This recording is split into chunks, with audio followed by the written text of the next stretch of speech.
Today's abode is a semi-detached residence in a quiet neighborhood. Let's take a look inside.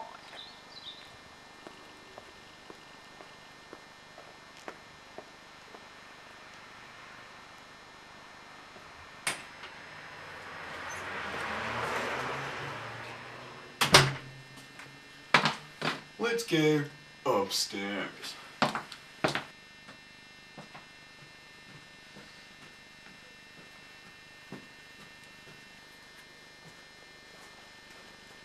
Let's take a look in the bathroom.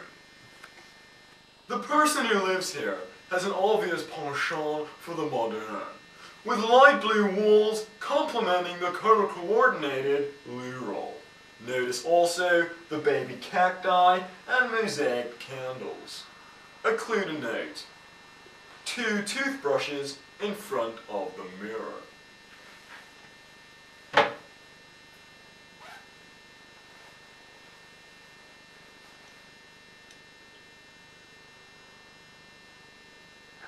It's a little hard to do with people watching. The bedroom.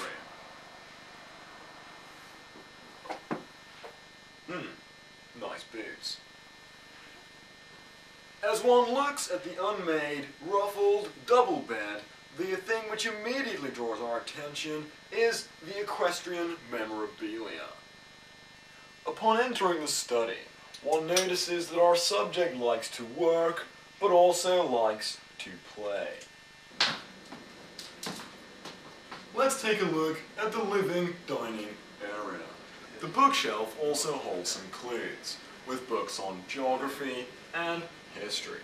If we also look at the CD rack, we see the best 80s album in the world ever, Woman, and Enrique Iglesias.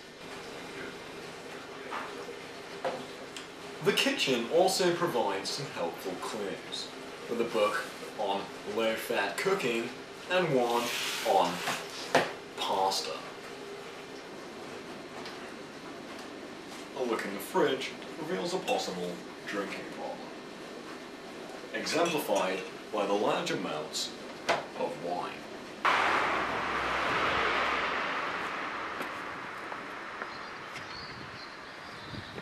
The question is this: who would live in a house like this?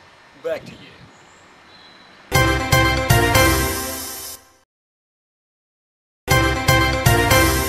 Let's reveal the owners.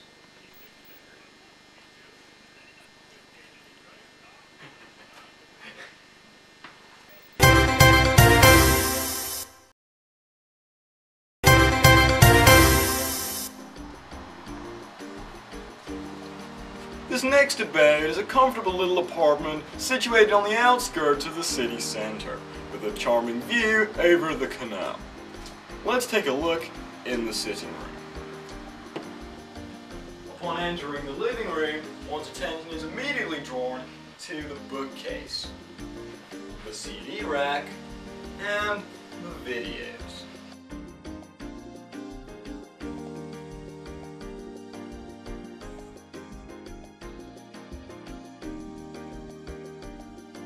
One also notices the cozy adjoining kitchenette.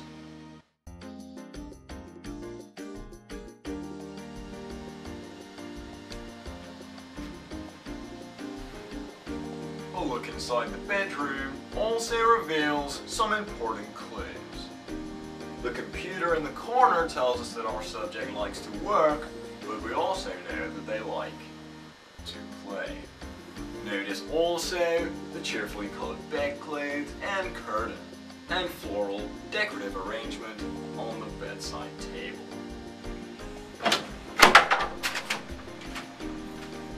The bathroom holds a couple of important clues.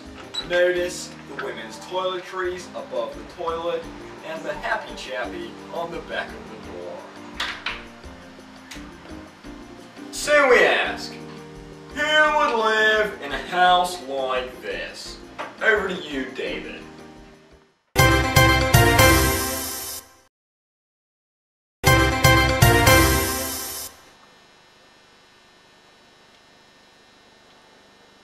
let's reveal the occupant.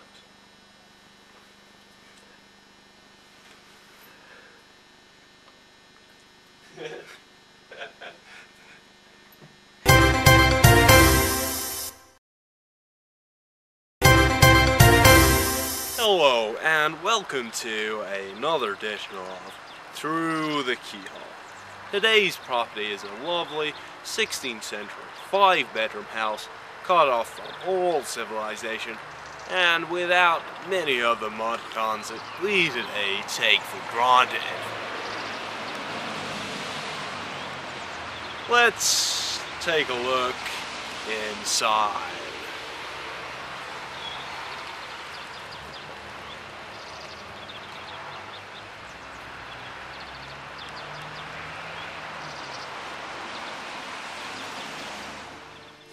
A quick look inside shows that the owner doesn't care much for what people think, with crappy light fittings, dirty wallpaper, and a giant spiderweb that's taking over half the kitchen. What's more, the place has such a stench that if it's left much longer, it may begin to smell like an old people's home.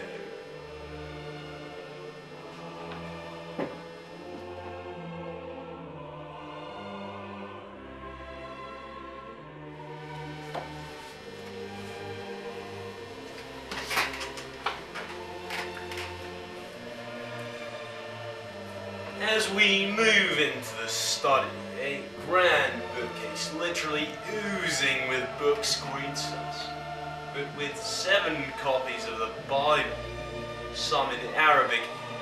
The person that lives here must be somewhat of a lock-in. As we move upstairs, we find yet another bookcase, this time stacked with videos. Quick look at these shows that the owner has a taste for the tasteless. This becomes more clear when we look at the homemade videos.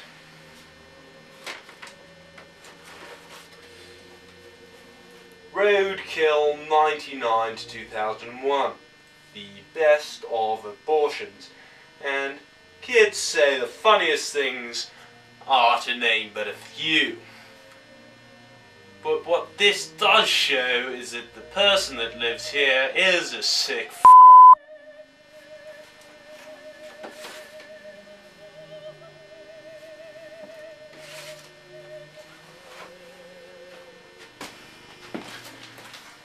By moving into this person's larder, we can see that this person has a fine flair for food.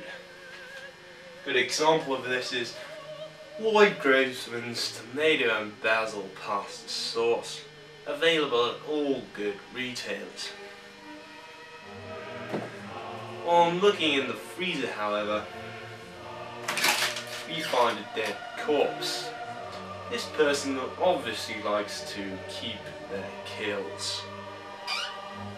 Moving into the spare room shows that the person is in fact an artist. However, on looking at the pictures of fat people and dead chickens, I'm beginning to wonder, could this person have spent some time in a mental asylum?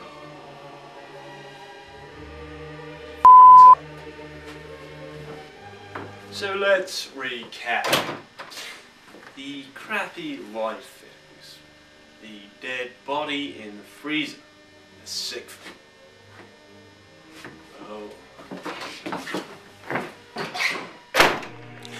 Oh my god. I'm so scared. I've been here like 5 hours now. Look, I had to piss in a bucket. I think he's coming. Shh. This place is weird. Look up there, there's a chainsaw. It looks like it's over from me, back to the studio. So it's over to you, David.